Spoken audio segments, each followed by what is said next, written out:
Come closer, grandchildren. Closer now. Yes, that's right. Let old Granny tell you something about the world we live in today. You think you're safe, don't you? Behind locked doors, in rented rooms, in places that promise comfort for just one night. Safety is an illusion we pay for with plastic cards and 5-star reviews. Tonight's story comes from one of you, a traveler, a young woman who thought she'd found a cozy escape. But some doors, once opened, should never be closed behind you. Some rooms have eyes that never sleep, and some hosts, well, they never really let you leave.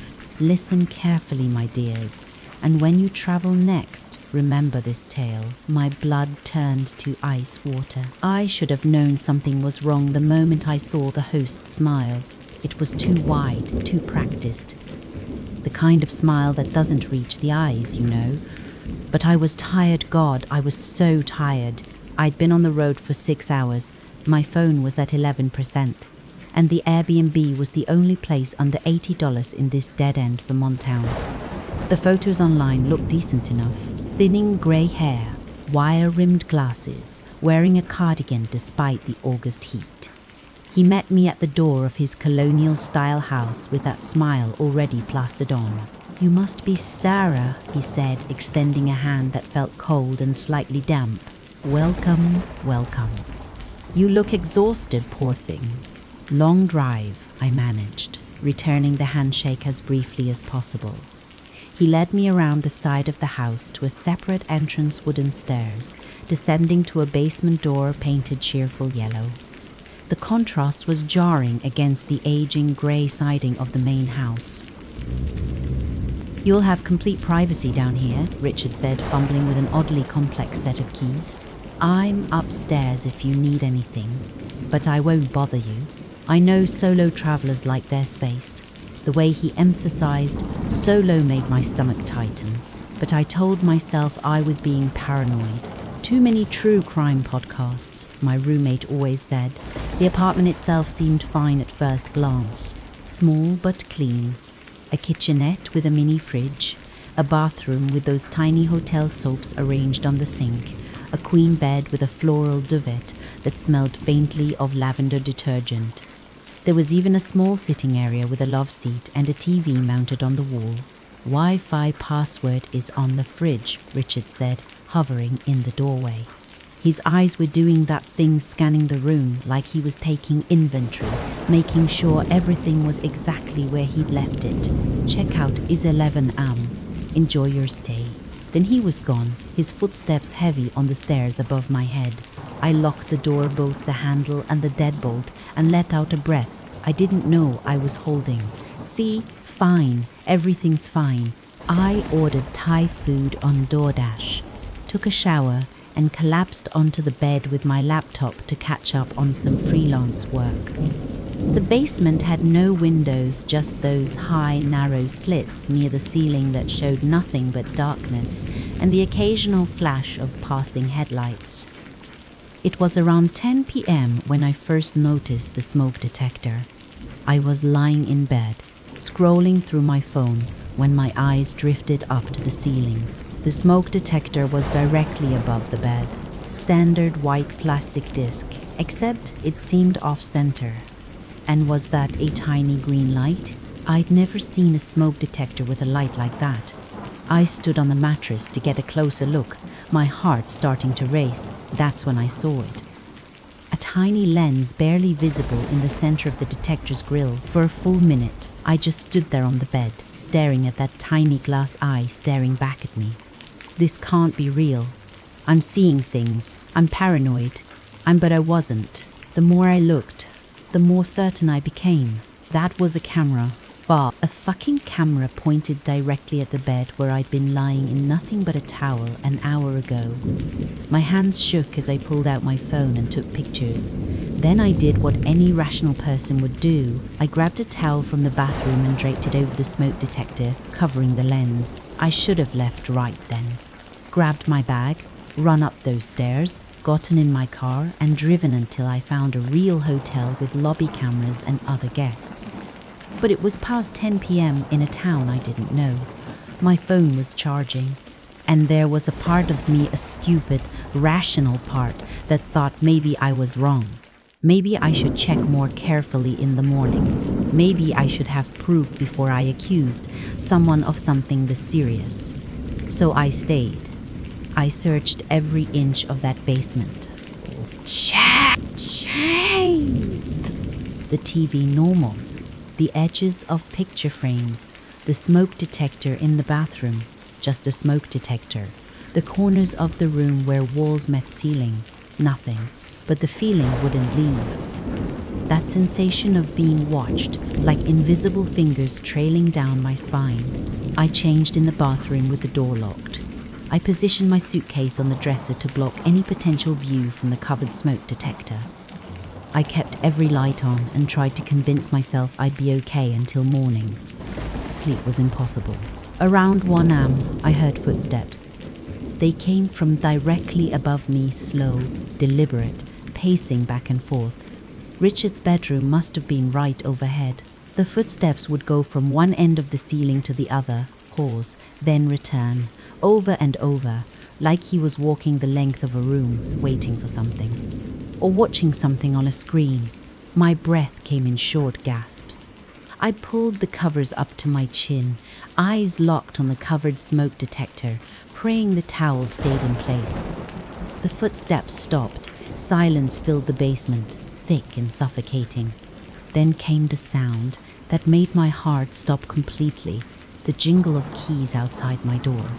I watched in frozen horror as the doorknob turned slowly, once, twice. The deadbolt held, but the knob kept turning, testing. Someone was trying to get in. "Sarah?" Richard's voice came through the door, soft and oily.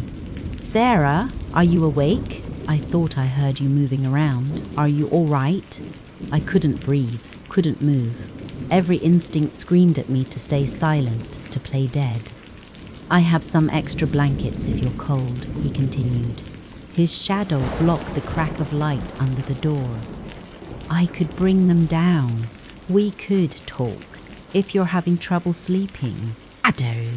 Hardered.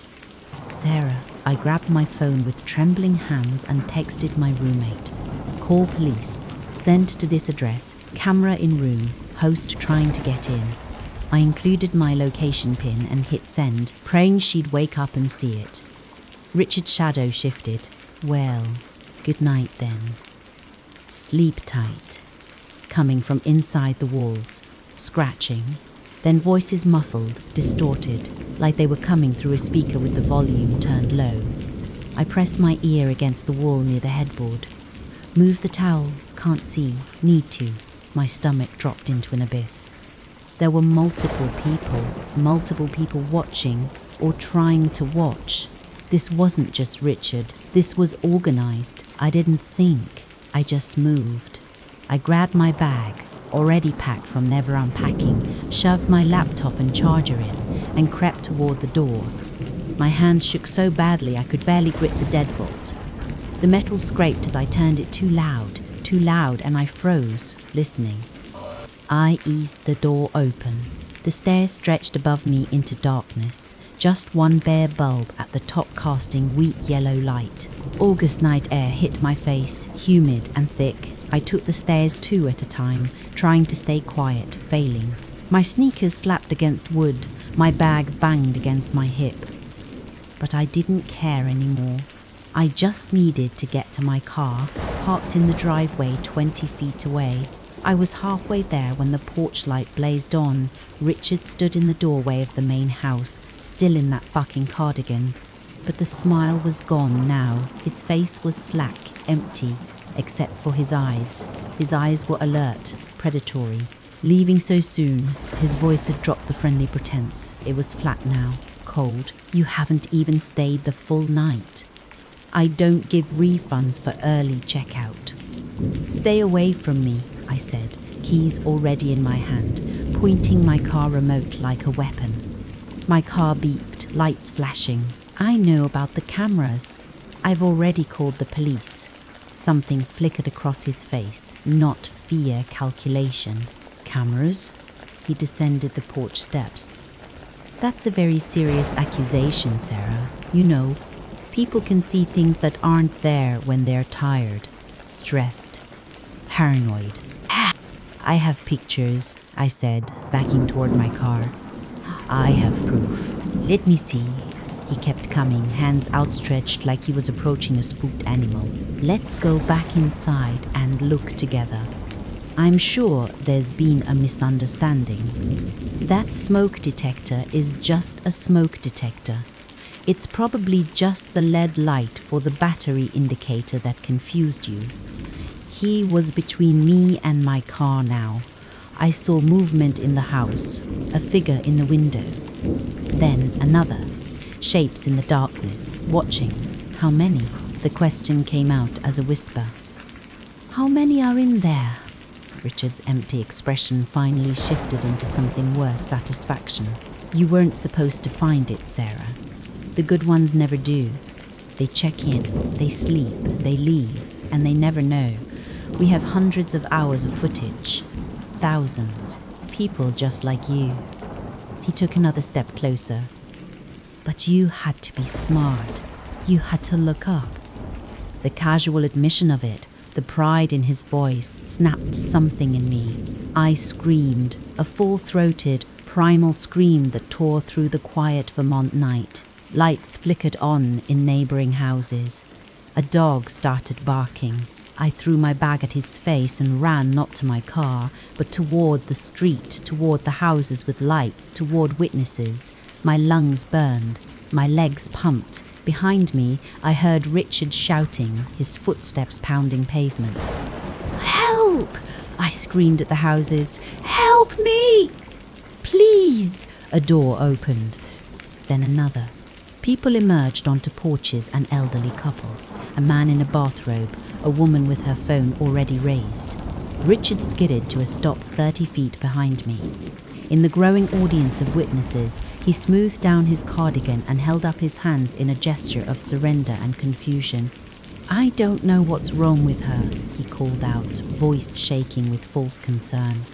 She's my guest. She just ran out screaming. I think she might be on something. He has cameras, I screamed, pointing. Hidden cameras in the rental unit. Check his house. Please, someone call the police. The man in the bathrobe was already on his phone. The woman kept filming. The elderly couple stood on their porch, the wife's hand over her mouth. He looked from face to face, calculating his odds, and then he ran. Not toward his house, toward the backyard, disappearing into the darkness between houses. Sirens wailed in the distance, getting closer. I collapsed onto someone's lawn, shaking so hard my teeth chattered. The woman who'd been filming came over, knelt beside me. You're safe now, she said. The police are coming. You're safe. But I wasn't. Not really. Because when the police finally searched Richard's house, they found the cameras, 7 of them, hidden in rental properties across 3 states. Hundreds of guests filmed without consent. Some of the footage had been sold online. Some had been kept for personal collections. They found Richard 3 days later, hanging in a storage unit filled with hard drives, but they never found the others, the voices I'd heard in the walls, the shapes in the windows, the network of people who bought the footage, who traded it, who wanted more. The detective said I was lucky, said I was the only guest who'd ever noticed, who'd ever checked and reported it. But late at night, when I'm trying to sleep in my own apartment, I think about all those smoke detectors, all those innocent-looking objects in all those rented rooms. I think about every Airbnb I've ever stayed in, every hotel room, every friend's guest bedroom, and I wonder how many eyes watched me when I thought I was alone. How many are watching me right now? And there you have it, grandchildren. Sarah survived. She was one of the lucky ones. But the story doesn't end, does it? It never really ends. Richard is gone, but the watchers remain. In every corner of every room you'll ever rent. Behind every smoke detector, every clock, every teddy bear with glass eyes sitting on a shelf. Before you go to sleep tonight, I want you to do something for Granny. Look around your room. Really look. At the corners, the outlets, the ordinary objects you never think twice about. That little green light, is it supposed to be there? That lens that catches the light just so, is that supposed to reflect like that? And when you travel, my dears, when you close that hotel room door or that Airbnb door behind you, remember that locked doors keep people out, but they also keep you in. Sweet dreams, grandchildren. If you dare to close your eyes,